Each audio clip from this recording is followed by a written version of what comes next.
Magsitayo ang lahat. Magandang araw mga bata.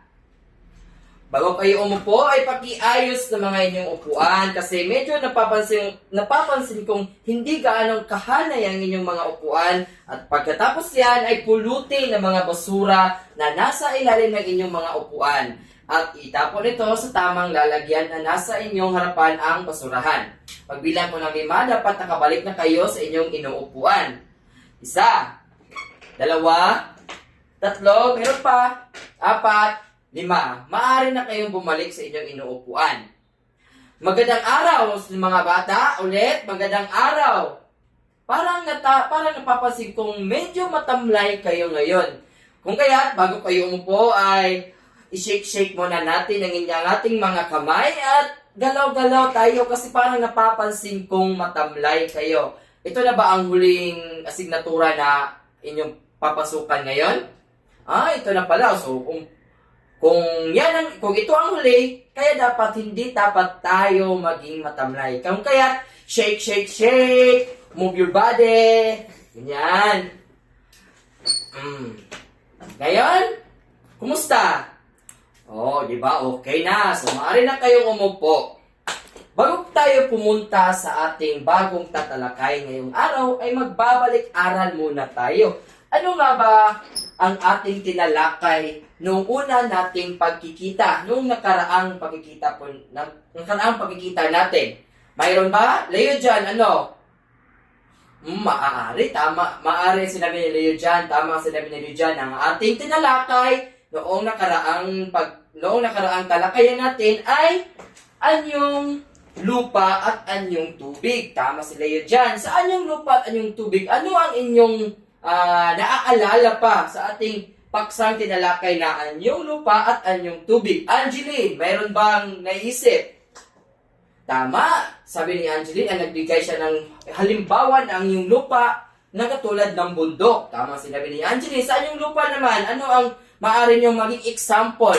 Erica, mayroon ka bang naisip? Tama ang sinabi ni Erica, ang dagat. Tama ang sinabi ni Erica, ang sinabi niya, ang isa ang dagat sa halimbawa ng anyong tubig. Nagagalak ako kasi meron talaga kayong naalala, meron talaga kayong natutunan sa nakaraan nating talakayan. Kung kaya't ngayon ay bago tayo tutungo sa ating bagong tatalakayin, ay gagawin muna natin ang ayusin mo ako. May mga salitang nakapaskil dyan. At huhulaan nyo kung ano ang mga salitang naka-disassemble ng mga salita. Kasi ang mga salitang ito ay konektado sa ating bagong paksang tatalakayin. Leo Hermosissima, ano sa tingin mo ang unang salita? Tama si Leo Hermosissima, ito ay lokasyon.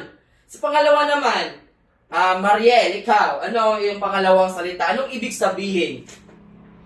Tama, sinabi ni Mariel ay lugar. Sa ikatlo naman, Richelyn. Tama, sinabi ni Richelyn, ito ay rehiyon. At sa pang-apat, ikaw naman, Regine, ano sa tingin mo ang pang-apat na salita?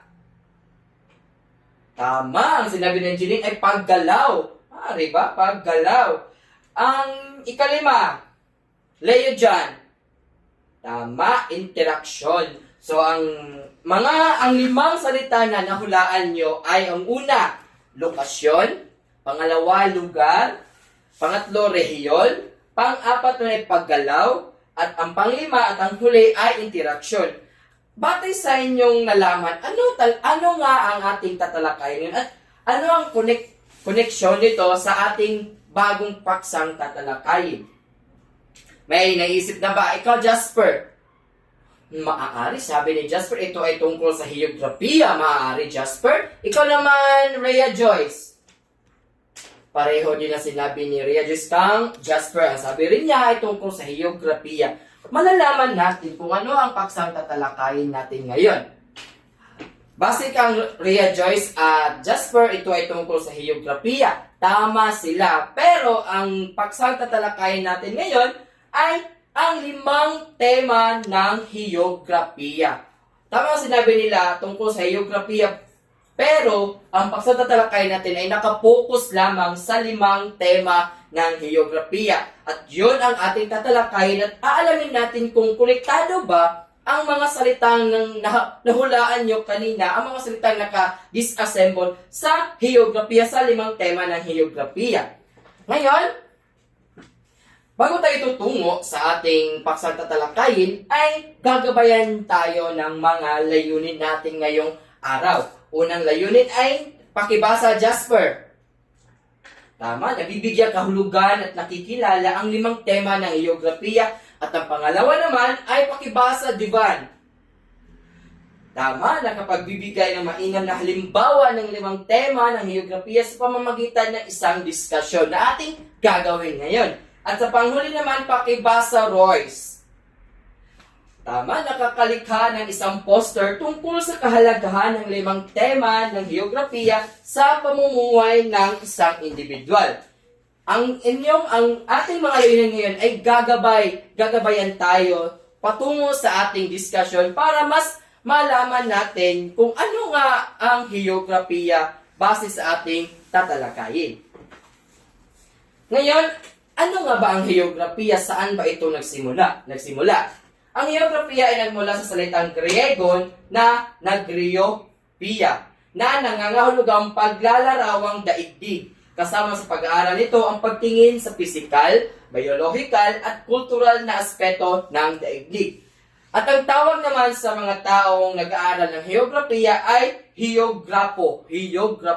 So base sa ating definasyon, ang heograpiya ay isang pag-aaral sa pagtingin mapapisikal man yan, biological, at kultural na pamumuhay ng isang aspeto ng daigdig katulad ng ating ginagalawan ngayon.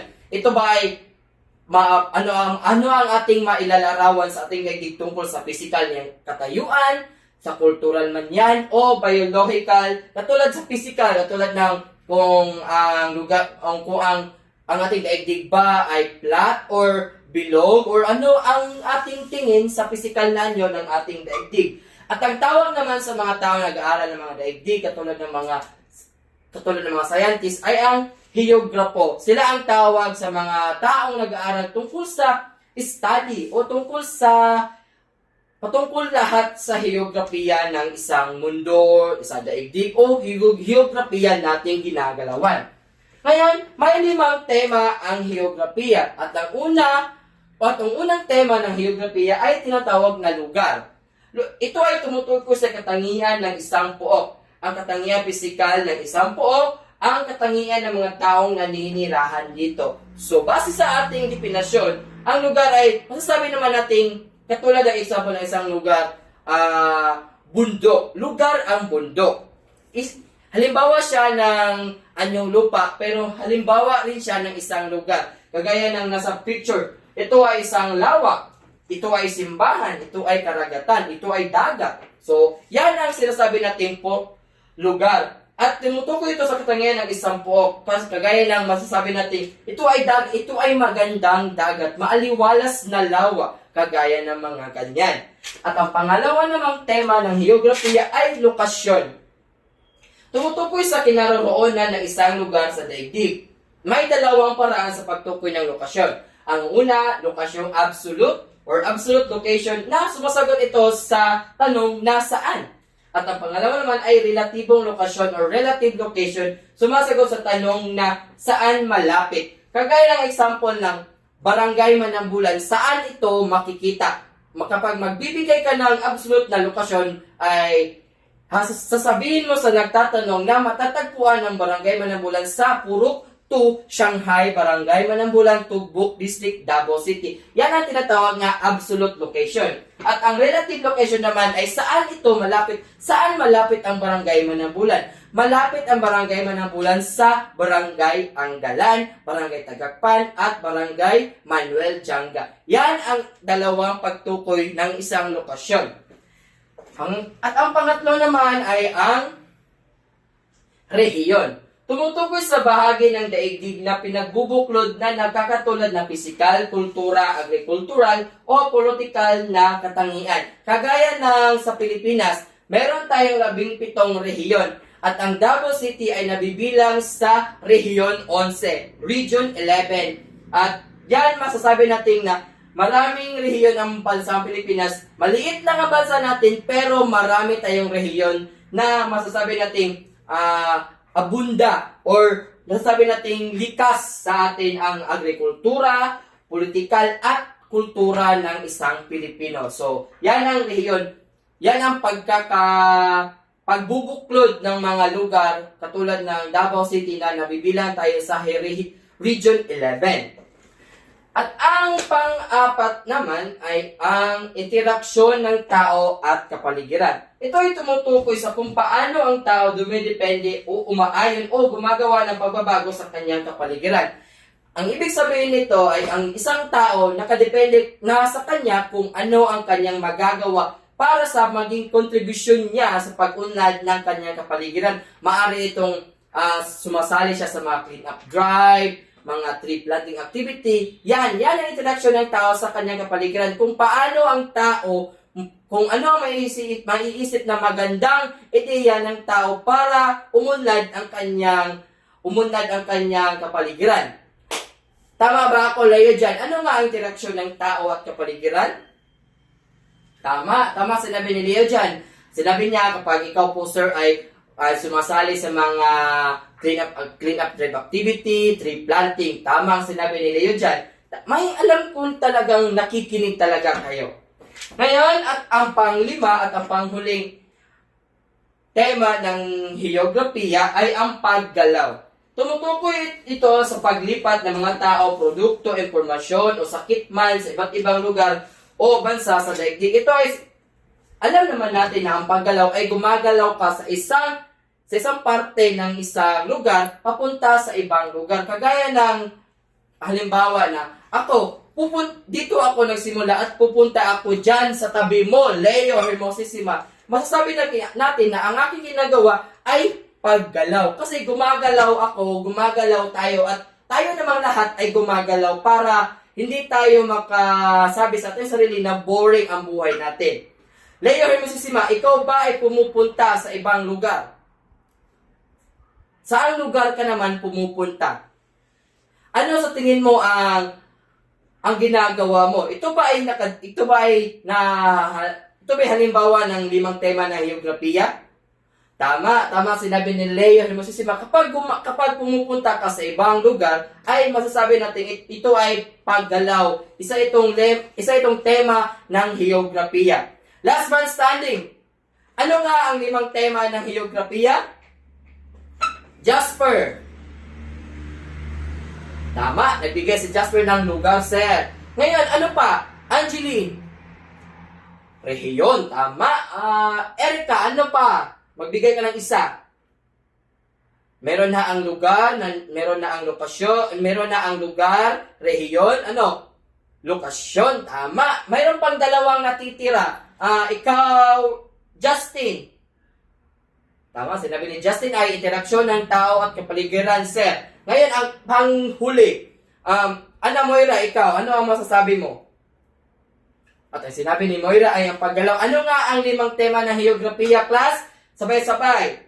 Lugar, lokasyon, rehiyon, interaksyon ng tao at kapaligiran, at ang panghuli ay ang paggalaw. Ngayon, alam ko na may natutunan na kayo sa ating talakayan.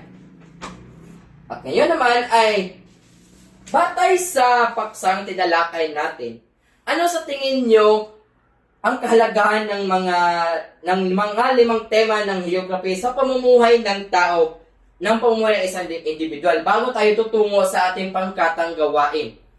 Batay sa inyo, ano ang kahalagahan ng 5 tema ng heograpiya? Bakit ito mahalaga sa atin bilang isang individual? Jack. Sabi ni Jack, ito ay mahalaga kasi ito ay tumutulong sa atin sa ating pamumuhay, kagaya ng kapag ikaw ay isang driver. Nakakatulong ang isang tema ng heograpiya na ang lokasyon sa pamumuhay mo bilang isang driver. Tama naman na sinabi ni Jack. Ano pa? Angeline, ikaw, ano sa tingin mo? Batay kay Angeline, ito ay nakakutulong, sir, kasi kagaya ng paggalaw ay lahat naman tayo ay gumagalaw. Tama naman ang sinabi niya. At nakakatulong rin sir, kagaya ng sinabi ng mo kanina nga, interaksyon ng tao at kapaligiran, kasi gagawa tayo ng, bilang isang tao, gagawa tayo ng magandang ideya o magandang solusyon para mas mapaunlad pa natin ang ating kapaligiran. Tama ang sinabi ninyo, class. Mahalaga ang 5 tema ng heograpiya kasi nga, ito ang makakatulong sa atin para tayo umunlad bilang isang individual, pamayanan, komunidad, o isang bansa. Kagaya lang ng lokasyon or lugar. Kapag ang lugar ay natagpuan or natuklasan bilang isang tourist spot, aangat ang ating ekonomiya. Kasi nga, maraming tao o mga foreigner na maaaring pupunta sa lugar na bagong natuklasan. At makakatulong din ito sa ating ekonomiya sa pag-unlad natin. At dapat rin na gawin natin ang interaksyon ng tao at kapaligiran, kagaya ng sinabi ko, kapag mayroong bagong natuklasan na lugar na isang tourist spot, kailangan bilang isang tao, gagawa tayo ng maaring solusyon para yun ay mapaunlad pa, mapalago pa yung isang lugar. Kagaya ng maglinis tayo araw-araw, mag-tree planting tayo doon, mag-conduct ng clean-up drive. Kagaya lang yan. So, ang 5 tema ng heograpiya ay makakatulong hindi lang sa ating individual, kundi sa ating komunidad, pamayanan, o sa ating bansa para tayo ay umunlad. Ngayon, batay sa ating natalakay, hahatiin ko kayo sa 2 grupo or 3 grupo or 4 kapag tama ang bilang nyo. At gagawa kayo ng isang poster at papangalanan ko itong draw it, share it. Sa poster na inyong gagawa kayo ng isang poster na magsasabi ano ang kahalagahan ng 5 tema ng heograpiya sa pamumuhay ng isang tao, ng isang pamilya, or kahit sino man sa isang pamayanan. Gagawin nyo ito ng 10 minuto at 5 minuto naman sa pagpresenta. At nandito ang mga pamantayan sa inyong paggawa. Ngayon sa paksa, 30%. Sining ng paglikha, 25%, kalinisan at kaayusan, 20%, orihinalidad ng ideyang visual, 15%, pagtutulungan ng bawat membro, 10%, at ang kabuuan, 100%. Ngayon, maaari na kayong magsimula. Diyan, anong grupo dyan? Okay lang ba kayo? Okay? Dito, anong problema? Okay? Ngayon, tapos na ang 10 minuto, pipili kayo ng isang membro sa inyong harapan, sa inyong grupo para magpresenta dito sa harapan. Unang grupo, palakpakan natin sila. Maganda ang inyong ginuhit. Sa pangalawang grupo naman, palakpakan natin sila at palakpakan natin ang ating mga sarili. Ngayon, bago tayo tutungo sa ating pagtataya, may isang katanungan ako. Batay sa inyong ginuhit, ano sa tingin nyo ang isang tema na masasabi nating pinakamahalaga? Batay sa 5 tema nating natalakay, ano sa tingin nyo ang isang tema ang pinakamahalaga? Alam kong mahalaga ang 5, pero batay lang sa atin, batay na sa inyong opinion, ano sa tingin nyo ang pinakamahalaga? Leo dyan. Tama ang sinabi. Palakpakan natin si Leo dyan. Tama si Leo dyan. Ang kanyang sinabi ay rehiyon po, sir. Kasi kung walang rehiyon, sir, hindi natin alam kung saan tayo nabibilang dito sa ating bansa. Tama naman sinabi ni Leo dyan. Kasi ang rehiyon ay ang nagpapahiwati kung saang dako tayo matutukoy dito sa bansang Pilipinas. At sa ating bansa, nabibilang tayo sa rehiyon 11. Meron pa ba? Angeline, ikaw?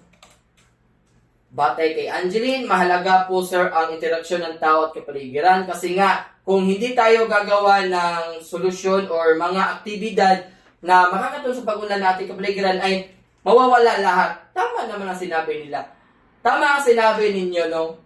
Kasi nga, alam naman natin na mahalaga ang 5 pero para sa akin, konektado ang 5 tema ng heograpiya. Kasi nga, kapag wala ang isa, mapipilayan ang ating heograpiya, mapipilayan ang ating kapaligiran. Kung kaya bilang isang tao, karapat-dapat tayong gagawa ng mga aktibidad, solusyon, o kahit ano pa yan, para may maitutulong tayo sa ating kapaligiran, sa ating pag-unlad, hindi lang sa ating individual, kundi sa ating bansa, sa ating komunidad, pamayanan, sa lahat.